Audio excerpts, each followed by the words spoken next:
안녕하세요. 슬기로운 단도박생활의 상담하는 남자입니다. 계속해서 우리는 이 도박 중독 재발에 대해서 다뤄가고 있습니다.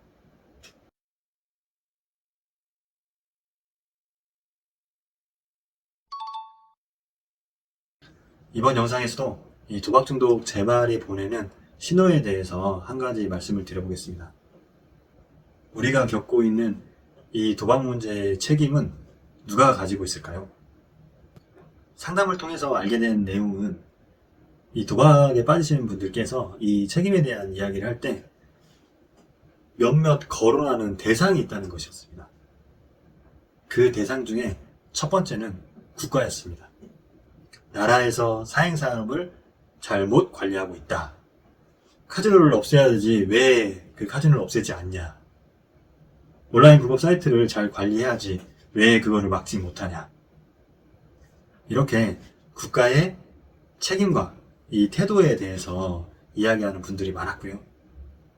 그리고 두 번째 책임의 대상은 일명 토사장이라고 하는 이 사이트 운영자에 대한 어떤 책임이었습니다.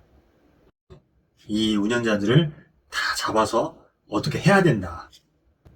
다 잡아서 없애야 된다. 그래야 내가 도박을 안 할 수 있다. 이제 이렇게 말하는 또 분들이 있었고요. 그리고 세 번째 책임의 대상은 가족이었습니다. 내가 도박을 한 이유가 돈을 많이 좀 벌어서 이 가족들을 편안하게 해주고 행복하게 살고 싶었다. 가족들이 그렇게 기뻐하는 모습을 보니까 나도 되게 좋더라. 이렇게 이 책임의 소재를 또 가족들에게 돌리는 분도 있었습니다. 물론 이 도박자 자신도 그 책임을 느끼고 있는 것은 사실입니다.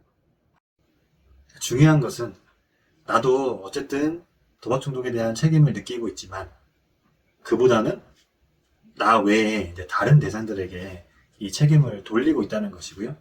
이 책임을 돌림으로써 이 도박자가 가지고 있는 생각은 나는 그런 상황들 때문에, 그런 이유들 때문에 어쩔 수 없이 도박을 했고 그것에 대한 피해자다 라고 하는 생각입니다.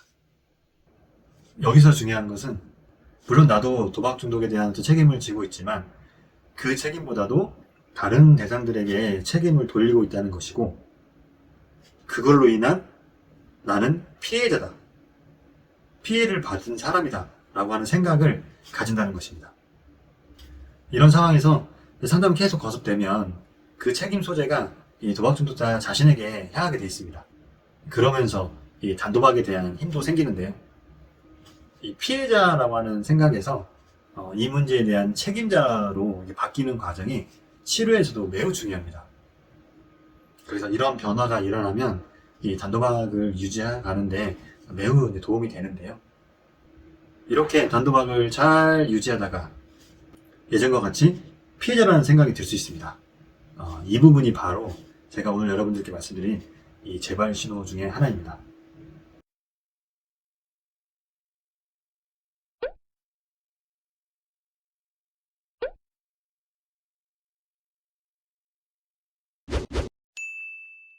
피해자라는 생각이 드는 게 위험한 이유는 자신이 피해자라는 생각이 드는 순간부터 보상을 받고 싶은 마음이 생긴다는 것입니다.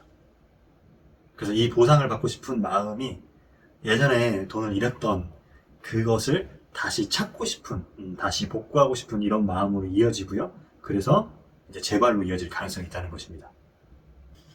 내가 어렵게 힘들게 이 도박 문제에 대한 책임을 짊어지고 왔는데 어느 순간부터 이 책임을 다른 대상에게 돌리기 시작할 때 그때 우리가 이 재발로 이어질 수 있다는 것을 알아야 됩니다.